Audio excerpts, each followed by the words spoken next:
Hello everyone, my name is Chloe and today I am here with a brand new video. Welcome to Brunette Bibliophile, where I post bookish videos and writing content.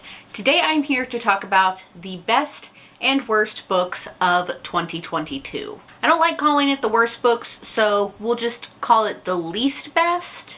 There are books that have an audience, but I am not the audience. So a couple things before we get started.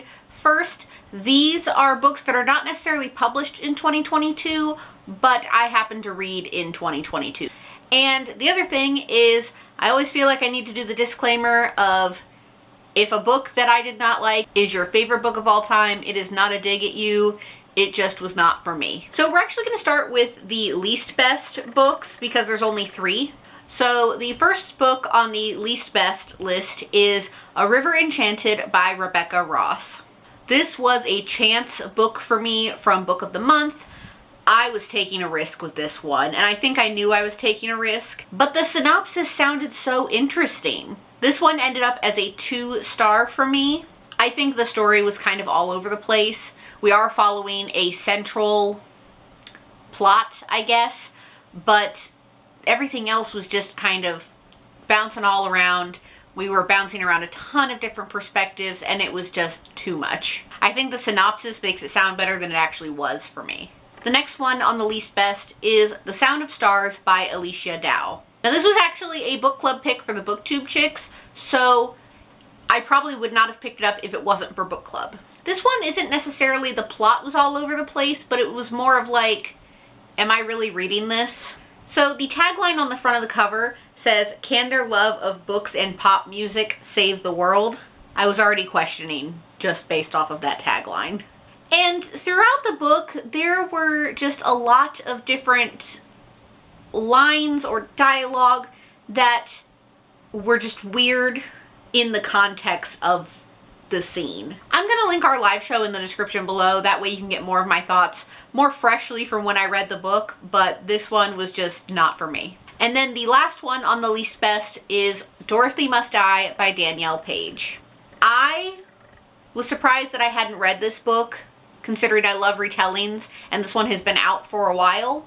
But overall, I was so bored with this one. I also read this one specifically for a video, and it was for my ABC vlog, the second one, so I'll link that in the description below as well. But I don't know if it's the fact that it was a Wizard of Oz retelling and I just don't read any of those, or that I was just bored, or I don't know what the deal was, but I was not a fan of this one. Now, I was in Barnes & Noble the other day, and I overheard somebody talking about this book to somebody else, and they said you have to get past the first book and the rest of the series is really good. Maybe I'll give it another chance. We'll see, because this is a thick book for me to just be bored and waste my time on. Alright, so now it is time to talk about my best books of 2022. There's 12 to talk about, so we're going to start with the ones that I don't own first. The first one that made it onto this list right under the wire at the beginning of December was Every Summer After by Carly Fortune. This book was so good. It's told in a then-now perspective, following a girl who would go to a lake house every summer, and we're following her from the beginning of going to the lake house, and then we're following her years later when she returns as an adult to attend a funeral. If you are a fan of In a Holidays by Christina Lauren, you will like this book. I think that's why I loved it so much. And I am very excited to check out anything else that this author puts out because, wow, I freaking love this book so much. Another one that came right in under the wire was Finlay Donovan Knocks 'Em Dead by Elle Casamano. This is the second book in the Finlay Donovan series, and both of these books, despite being mysteries, which is not a good genre for me, I've given them both 5 stars. And this one had me laughing way more than the first one did. The third book comes out later this month, and I am so excited to check it out. And Elle Casamano is making a tour stop near where I live, so I'm definitely going to check that out.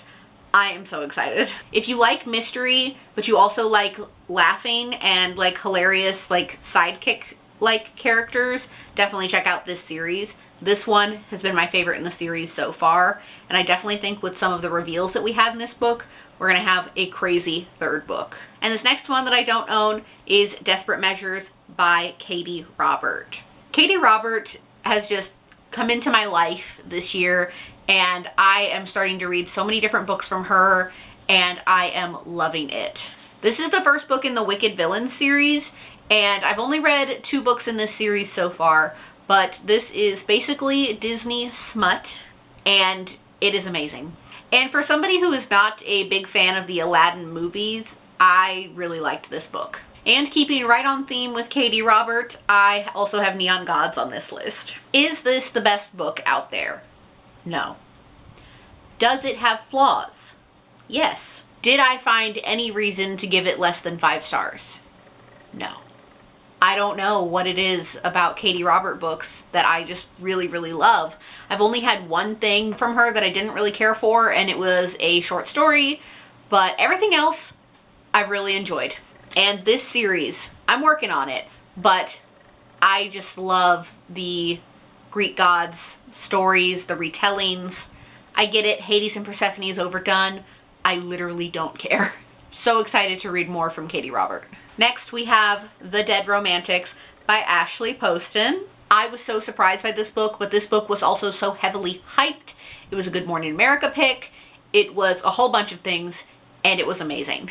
I'm also very happy that one of my predictions came true in this book, or else I would have had a very sad ending to this.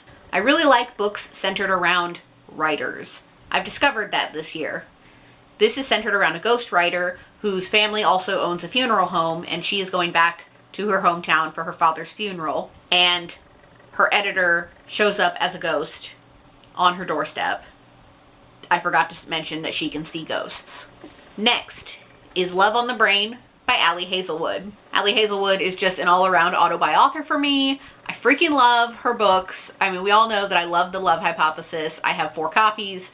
I love Love on the Brain. I think I have 3 copies of this already. Everything is just amazing. I just don't even have anything to say about this book. I just love it so much.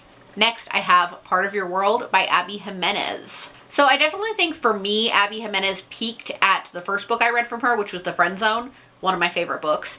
Not to say that I don't still enjoy her books, but I don't think anything is going to peak at The Friend Zone and the Happy Ever After playlist. Those are like my top 2 books from her. And I really like how Abby Jimenez is able to portray 2 sides of the world. We have our main character who is a doctor. She is like a legacy doctor, meaning that her father was chief of medicine. She is like bound to be a chief of medicine. It's a whole thing. And she has a lot of pressure from her very prestigious family. All she wants to do is be with this guy who owns like a bed and breakfast, and he lives in a small town, and she comes to fall in love with this small town. So I still love Abby Jimenez books, and this is still a favorite. Next, Book Lovers by Emily Henry. Talk about enjoying books focusing on writers. This is focusing on literary agents. And this one I think definitely needs a reread from me, because for some reason it has not stuck like Beach Read and People We Meet on Vacation has. So I think I might need to read this one with my eyeballs, because I'm pretty sure it's the only one that I haven't read with my eyeballs by Emily Henry. But the banter that Emily Henry puts her characters into is just great, y'all. Now we're going to talk about Verity by Colleen Hoover. I want you to take this from somebody who never reads thrillers, ever. I gave this 5 stars. This book was so crazy and had so many different angles. Angles? I don't think that's the right word. It had a lot going on in it. And it is disturbing. But I just want you to take it from somebody who does not read thrillers at all. I loved it. Definitely pick it up. I don't know if people say this book is overhyped or not. I really don't care. But it is just insane from the first page. And I don't even know what to say. In the comments, let me know if you're team manuscript or team letter. And also, when you understand the significance of this cover, it's just too much. Sticking on the Colleen Hoover train, we have Reminders of Him. This is one that just breaks somebody. This is also one of those books where something has happened in the character's past and it's alluded to throughout the book, and you're not going to find out until close to the end. We're following Kenna. She's been released from prison and she is trying to make a life for herself so she can be back in her child's life. It's very heartbreaking, but also you're wanting to know what happened to this character to bring her to this low point in her life. And it's just a very beautiful story. Next, one that kind of just came out from nowhere was Angelica Frankenstein Makes Her Match by Sally Thorne. I think we all know my relationship with Sally Thorne. I freaking love The Hating Game. Her other two books kind of just go downhill a little bit for me, but wow. I was concerned going into this book because I knew that The Hating Game, her debut, was top tier for me. And this was an interesting one because we're following a Frankenstein retelling, but it's also like a gothic-y romance. This book is straight up weird, but I loved it so much. We're following the sister of Victor Frankenstein as she builds her perfect match, somebody who she wants to be her husband. And it is crazy, and there is a lot of weird discussions in this book, but it's still kind of wild, and I ended up really enjoying it and giving it 5 stars. And it was just a fun gothic romance that I read around Halloween time, so it was perfect. And the last one on this list, one that I had no idea anything about it. I took a chance on it and it kind of just made its way onto this list, and that is Dating Dr. Dill by Nisha Sharma. I had seen this going around a little bit, and then it came on the Book of the Month picks. I wasn't expecting much from it, but it was amazing. I love this duo. I love the spice that was in this book. It was just so fun. I actually read this for my book club as well, the Quarterly Romance Book Club, which I host with Desiree from Libri Labra. I will link our live show in the description below for you guys to check that out so you can hear more of my thoughts as well as her thoughts as well. So those are the best and the least best books of 2022. Overall, I had a wild reading year, and I think in a couple of weeks after my life calms down a little bit, I'm going to do a full reading stats video again because I just read so much. But for now, that is all I have for you all today. So thank you all so much for watching. I hope you all enjoyed it. In the comments below, let me know what your favorite book of 2022 was. And that is all I have. So as always, if you like what you see here, please go ahead and click subscribe. I post new videos every week, so click subscribe so you can be updated for when I post those. And if you really like my content, consider checking out my Patreon, linked in the description below. Thank you all so much. I'll see you in my next one. Bye! In the darkness, I don't feel so cold.